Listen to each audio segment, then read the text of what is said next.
Oh, bakit? Ba't sabi may warrant ka raw? Sino may, Anong kunin daw? sino may sabi? Ayun na sila nakikinig sa akin. Ano na yung nakalay? Sino? Ang isa na lang. Sila nakikinig.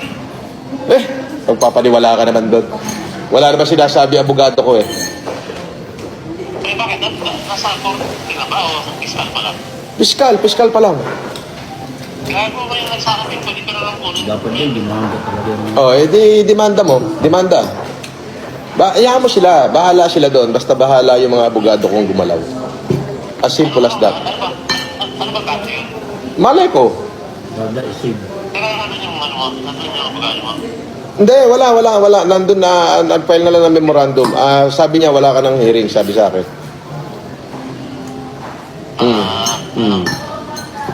Napakala ko, natalag sila. Hindi, wala akong hearing. Sino paniniwalaan natin? Si Poblador? Yung abogado natin? O sila? Sila lang ang may hearing. Sila lang ang may hearing.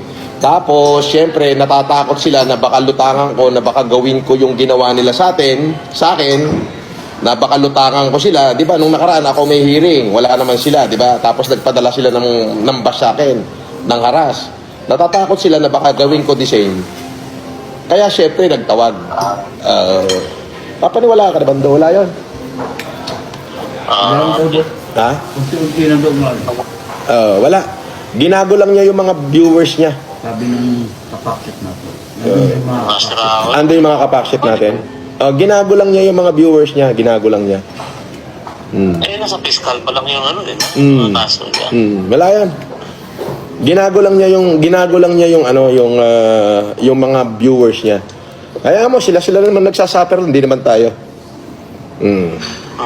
Di ba? Ganun sila kawalang niya. Ganun lang yun. Okay, nakalive ba ba? Oo, nakalive ako. Sige na, bye-bye.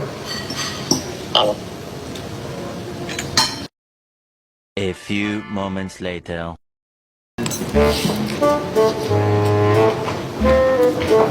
Morning, sir. Right. I-serve lang po namin yung warrant. Okay.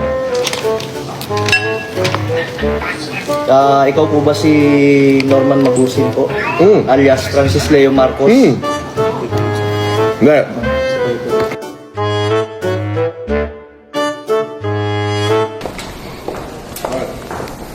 I-serve lang po namin yung warrant. Okay. Ikaw po ba si Norman Magusin po? Alias Francis Leo Marcos? Hindi.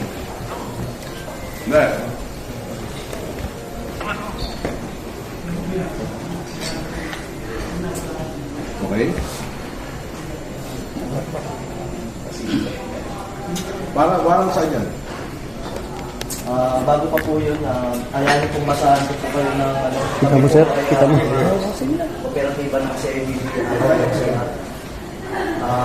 Kayo po ba, ulitin ko po, kayo po ba si Norman Magusin alias Francis Leo Marcos? Yes, ako. Kayo ay aming inaaresto sa bisa ng warrant of arrest na issue ng RTC Branch 294 Paranaque City for violation of unjust vexation under Article 287 of Revised Penal Code as amended in relation to Section 6 of RA 10175. Kayo ay may karapatang manahimik, sir.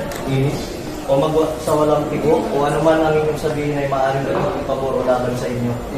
Sa anumang hukuman, kayo rin ay may karapatan kumuha ng sarili niyong abogado at kumuha ng at kung wala po kayong sariling abogado, kayo po ay pagkakalooban ng libre ng gobyerno. Kayo rin po, Andito ako sa inyo, po ay may karapatan kumuha ng sarili niyong doktor na magsusuri ng inyo. Sir, pwede paano po yan at maano niyo yung karapatan po? Sige. Kayo rin po ay may karapatan po magpasuri sa sino mang doktor at kung wala po kayong kakayahan ay pagkakalooban po kayo ng libre din po ng gobyerno ng doktor na susuri po sa inyo. Okay. Ito po, naiintindihan niyo po ba ang inyong mga karapatan? Naiintindihan ko. Okay po, kayo po ay sasama po sa amin para po sa inyong... Attorney, ito po, basahin po. unjust vexation daw sa Paranaque. Hindi ko alam kung sino complainant nito.